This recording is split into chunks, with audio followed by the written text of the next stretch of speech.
There are no accidents in this life.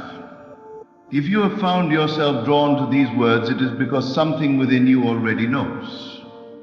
You are not meant to struggle. You are meant to create, to manifest, to rule. Lesson 1. Wealth begins in the unseen. You must not seek to be wealthy.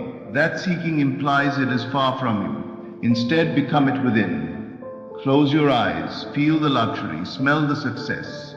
Walk through the corridors of your mansion in your mind. That mansion exists now in consciousness, and soon the world will reveal it. Lesson 2. Imagination is the architect of destiny. A man may toil for years and never rise. Yet another man, quiet in his room, dares to believe himself a millionaire and finds the world yielding to that bold belief. What you dare to claim in imagination with feeling, you shall experience in fact. Lesson 3. Your desires are not foolish, they are sacred. If the thought of wealth excites you, if luxury whispers your name, it is not vanity. It is a message. It is already yours in the realm of the unseen. You are only being called to accept it. Not with begging, not with struggle, but with a calm and steady knowing. Lesson 4. Assume the end. Do not wait to feel rich until you see riches. That is the long road, and it rarely leads home. Instead, act now in consciousness. Sit as the millionaire. Dress as the millionaire in attitude and thought. Let your inner dialogue reflect it. I have more than enough. I always attract wealth. Everything flows to me. Lesson 5. The senses will lie to you. They will say, you're broke, you're behind, it's not working. But remember, what you now see is simply the echo of old thinking. Do not react. Do not panic. Instead, return to your imagination. Reassume the wealth. Reclaim your throne. And when doubt visits you, as it surely will, remember this: the one who persists in belief, regardless of appearances, is the one who bends the world. You were not born to live under the shadow of fear and lack. You were born to reveal the power of thought, the glory of assumption, the truth that you and your world are one. The world is waiting for the millionaire version of you to step forward. Not by chance, but by conscious creation. Speak it, feel it, live it, and it shall be so. The world you move through each day, the people you meet, the circumstances you call real, all of it mirrors the invisible state you carry within. Most believe the world acts upon them, shaping their fate through outside forces. But the truth is far more powerful and far more personal. You are the cause of all that appears in your life. What you accept as true within yourself, quietly, persistently, and with feeling, forms the patterns that appear in your external world. Your bank account, your job, the opportunities or limitations you perceive are not permanent fixtures of fate. They are reflections of consciousness. They bend and shift according to the state you consistently occupy. To become wealthy, you must first stop chasing wealth as something outside of you. Stop thinking it lives in other people's hands, behind locked doors, or far off in a future that never arrives. Instead, turn within. Wealth is a state of mind, and like any state, it can be entered at will. When you change your inner assumptions, the outer world cannot help but reflect that shift. You must begin by imagining yourself as already possessing that which you seek. Feel the freedom, the ease, the quiet confidence of being wealthy. Not as something you hope will happen one day, but as something already true now. Dwell in that state mentally, even while your senses show you the opposite. This is the great test, and this is also the secret. The world does not lead, it follows. Most people think they must work harder, struggle more, hustle endlessly, and maybe, just maybe, they'll arrive at success. But effort without consciousness leads only to more effort. Real transformation begins when you assume the end. When you mentally claim yourself to be what you wish to express, life rearranges to support your inner identity. And so, if you continue to identify as someone who is lacking, who is trying, who is hoping but unsure, then lack, struggle, and uncertainty will reflect back at you in countless forms. But if you stand firmly in the feeling of already being rich, already being supported, already being powerful, then the world begins to match that energy. Ideas flow, people appear, opportunities rise where none existed before. Understand this deeply. Your life is not responding to your wishes, it is responding to your assumptions. Wishes are passive, assumptions are active. To assume wealth is to make no room for its opposite. It is not arrogance, it is alignment. You no longer beg for change, you become the change. This shift doesn't require anyone's permission. You don't need more credentials, another degree, or the approval of society. You only need to take responsibility for your inner world. Cultivate the thoughts, the feelings, and the images of the life you desire. Live from them inwardly, and soon life will mirror them outwardly. You are not here to observe reality, you are here to create it. Begin today by asking yourself, if I were already the millionaire version of me, how would I think? How would I feel? What would I silently believe about myself? For those answers, enter that state, persist in it, and let the world reveal what was always yours to claim. Imagination is not a mere escape or idle fantasy. It is the divine creative force within you. Everything you see in this world that is made by man, every building, every business, every invention, was once invisible. It lived first in the unseen, shaped by thought and nourished by belief. Before wealth ever shows itself in numbers, possessions, or opportunities, it must exist vividly in the imagination. What you imagine with feeling and consistency becomes the pattern your life begins to follow. The subconscious mind does not question the reality of your imaginal acts. It simply accepts them and begins to arrange circumstances to match what you have inwardly accepted as true. This is the beginning of all abundance. Not effort, not struggle, but the quiet, powerful act of imagination.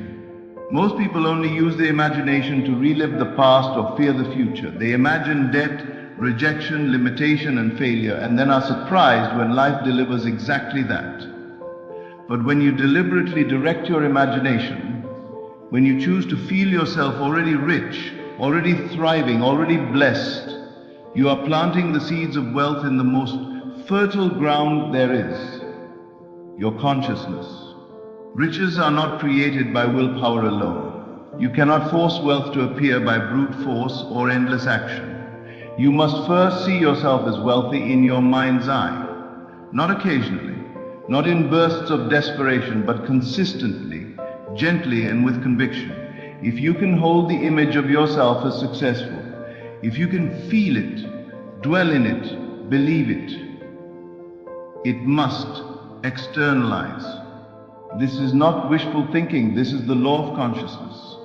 That which you occupy within, the state you return to again and again, becomes your reality. You cannot imagine poverty all day and expect wealth to arrive. Nor can you see yourself as a victim and expect to feel victorious. The outer world is shaped not by chance, but by the persistent images you hold within. To become rich, you must first see yourself rich, not as a distant possibility, but as a present fact. You must become emotionally acquainted with the feeling of freedom, of choice, of overflow. Picture yourself walking into the finest spaces. See yourself making decisions from abundance, not fear. Hear others speak to you as one who has made it. Let the sounds, sights, and sensations of wealth fill your mind until they become more real to you than your current condition. There is no limit to what your imagination can produce. If you use it wisely, lovingly, and deliberately, it will lead you to doors you could never have found through effort alone. You will meet the right people, the right ideas will flow, money will come, not because you chased it, but because you became a magnet for it through your inner alignment. Persistence is the key. Do not be discouraged if nothing changes at first. The world must take time to reshape itself around the new image you have given it. Keep imagining, keep believing. Hold the vision and let the outer form catch up. You are not meant to scrape by. You are meant to create. And imagination is the tool.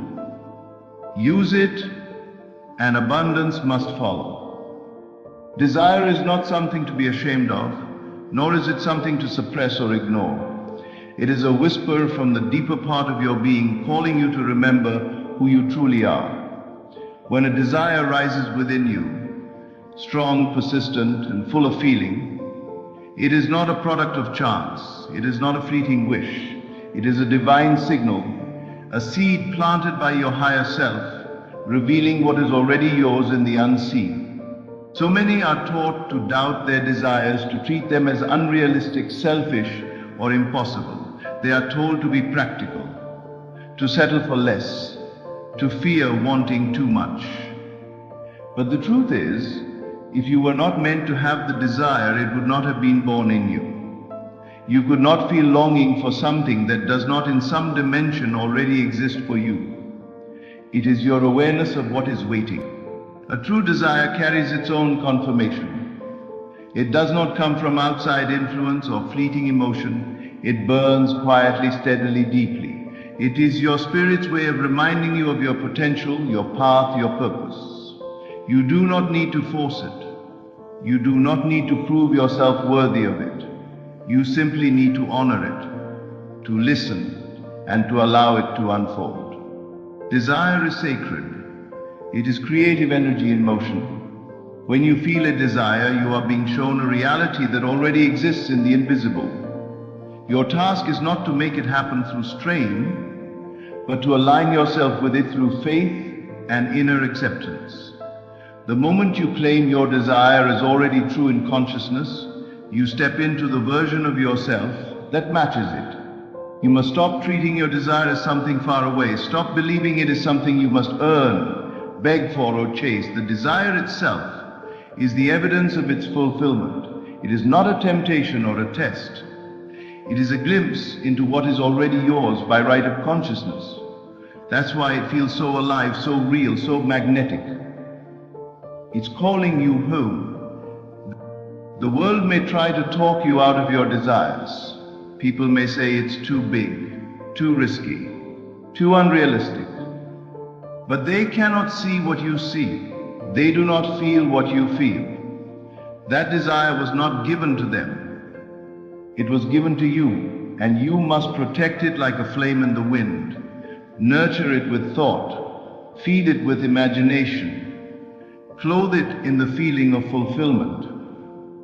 Let yourself dream. Let yourself feel the joy of its fulfillment now. Not someday, now. That feeling, that inner conviction, is what brings it into form. Do not confuse waiting with faith. Faith acts now. Faith feels now. Faith knows now. You are not wrong to want more. You are not greedy to desire beauty, freedom, wealth, love, or success. You are simply remembering what your soul already knows. It is yours, and your job is not to question the desire, but to step into it, to live from it, to breathe it in until the world cannot help but reveal it. When you honor your desires, you honor the divine voice within you, and that voice will never lead you astray. Most people spend their lives chasing what they want, running after dreams as though they are always just out of reach. But this constant striving, this feeling of separation from the goal, keeps it away. The secret is not in the chase.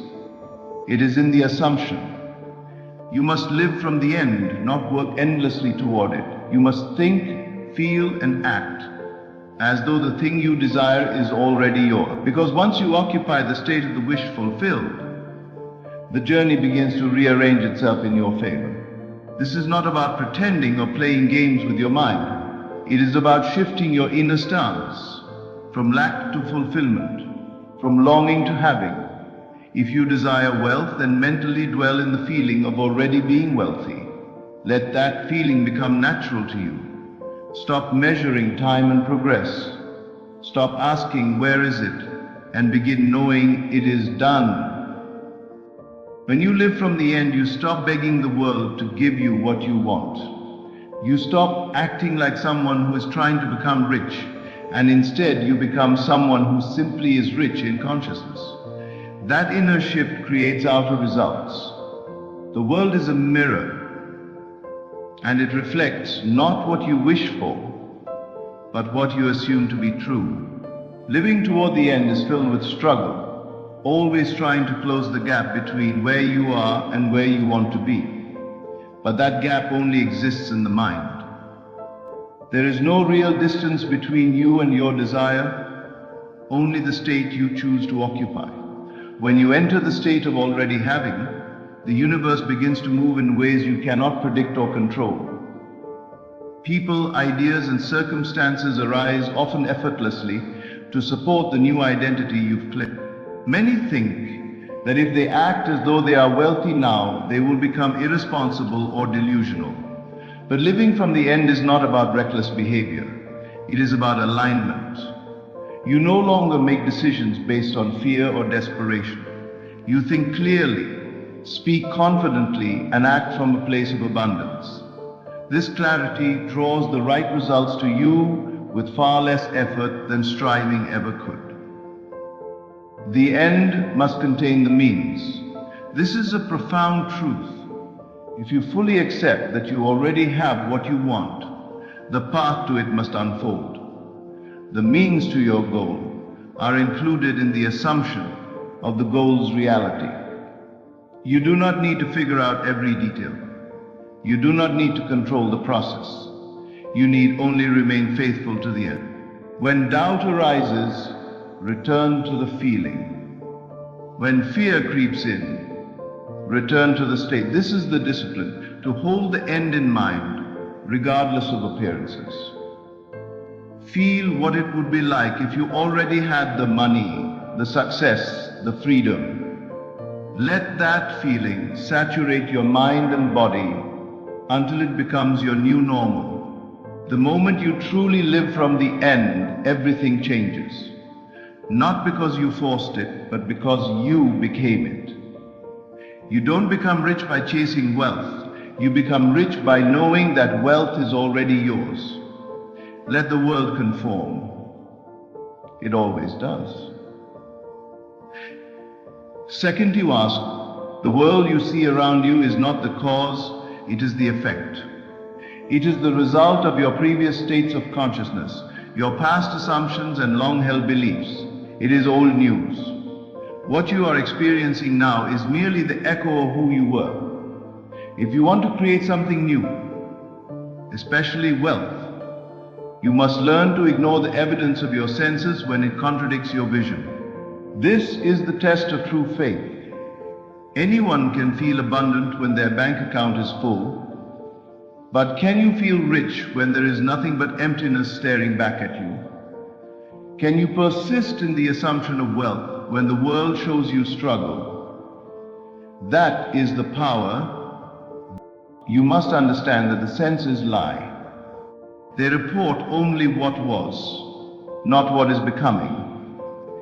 If you accept the outer world as final, you are bound to repeat it. But if you close your eyes and look within, if you dare to believe in what has not yet appeared, then you step into the creative position. You become the cause, no longer the effect. When you imagine wealth, when you feel yourself prosperous, successful, and secure, even in the face of contradiction, you're planting a new seed. And just like the seed buried in soil, you will not see immediate proof, but it is growing, the roots are forming, the new pattern is establishing itself. If you interrupt it by doubting, by reacting to appearances, you dig it up. But if you persist in belief, it must emerge. This is not denial, it is spiritual discipline. You are not pretending that problems don't exist. You are simply refusing to make them your truth. You are not a victim of circumstance. You are the operant power, the one who gives meaning to everything you encounter. And you have the ability to accept or reject what the senses report. If you check your progress every 5 minutes, you delay the manifestation. You must walk in the assumption that it is already done. Feel it, breathe it, speak as if it were true, plan as if it were true. Refuse to let temporary lack shake your inner knowing. This is how reality bends. There is no power in the outer world except the power you give it.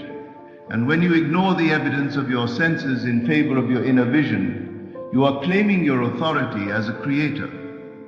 You are saying, I decide what is true for me, not my current bank balance, not what others say, not the noise of circumstance. The world has no choice but to reflect the dominant state you dwell in.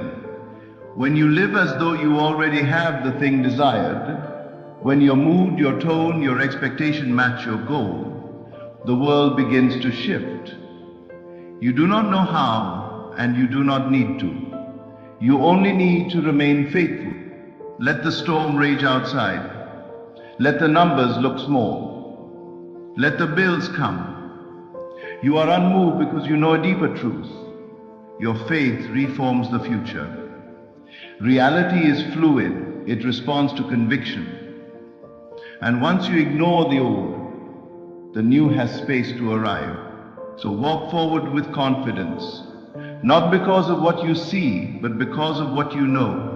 The unseen is more real than the seen. And when you trust that, you become truly unstoppable. What separates those who succeed from those who give up is not talent, luck, or timing. It is persistence. The unwavering, stubborn loyalty to the unseen, the refusal to abandon a desire simply because it has not yet appeared. This is the secret known by the few. Persistence in assumption creates possession. You may imagine something wonderful once and feel excited, even inspired. But if you let that vision fade under the pressure of everyday life, it will wither. Imagination, like a seed, must be revisited, watered, nourished. You must return again and again to the assumption of already having what you desire. This is not repetition out of desperation. It is repetition out of conviction. Each time you assume the end, you impress it deeper upon the subconscious, where all creation begins. The world does not yield to a faint wish. It bends only to the one who remains, regardless of appearances. There will be moments when nothing seems to happen, when doubt whispers, and when outer circumstances appear unchanged. But this is the precise moment where most people give up, just before the shift occurs. You must not be one of them. Persistence is the bridge, the invisible passage between the idea and its expression. It is not dramatic, it is often quiet, but it is powerful beyond measure. It is the discipline to feel rich when the world says poor, to feel loved when the world says lonely, to feel chosen when others reject you. It is a silent rebellion against what was, and an inner devotion to what is becoming. You may say, but I've imagined many things that haven't come true. And I would ask, did you persist? Or did you flirt with the vision for a few days and then surrender to the evidence of your senses? Most people give their attention to the vision like a candle in the wind, easily blown out. But true creation demands a steadiness, a loyalty to the unseen so deep that the world has no choice but to mirror it. Do not measure progress by what your eyes can see. Measure it by the clarity of your assumption. How often do you return to it? How real does it feel? How naturally do you speak, think, and act from that end? This is where the work lies. not in the outer hustle, but in the quiet, repeated inner alignment. Even when nothing appears to change, everything is changing. The world is rearranging itself to match your dominant inner state. But it takes persistence to hold to that state long enough for it to harden into fact.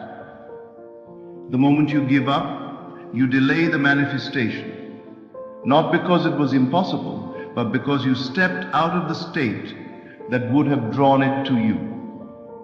Those who master persistence are not swayed by appearances. They know that creation is finished, that the assumption of the wish fulfilled already contains the path to its expression. They understand that the only work is to remain in that state, to live from it, breathe from it, speak from it, until it becomes natural. Repetition is not dull, it is sacred. Each time you assume, you build the bridge. Each time you persist, you cross it. And one day, without struggle or surprise, you arrive. Not because you forced the world to change, but because you changed. And the world, as it must, followed. Everything you desire already exists in the unseen. Wealth is not something you chase, it is something you awaken within. The secret is not effort, but awareness. You are not trying to become rich. You are remembering that you already are. The inner world is the only creative force. Imagination, belief, and persistence are the tools that shape your destiny. Assume the state, feel the end, ignore appearances, stay loyal to your desire, and above all, persist. Fortune is not granted to the one who wishes, but to the one who knows. The path to becoming a millionaire is not out there. It is within your mind, your feelings, your assumptions. Wealth begins the moment you accept it as your truth. Let the world catch up. Sincere thanks to the listener. Thank you for walking this journey within. May you now see that your wealth is not waiting, it is already yours. Stay faithful, stay still, and remember, you are the operant power.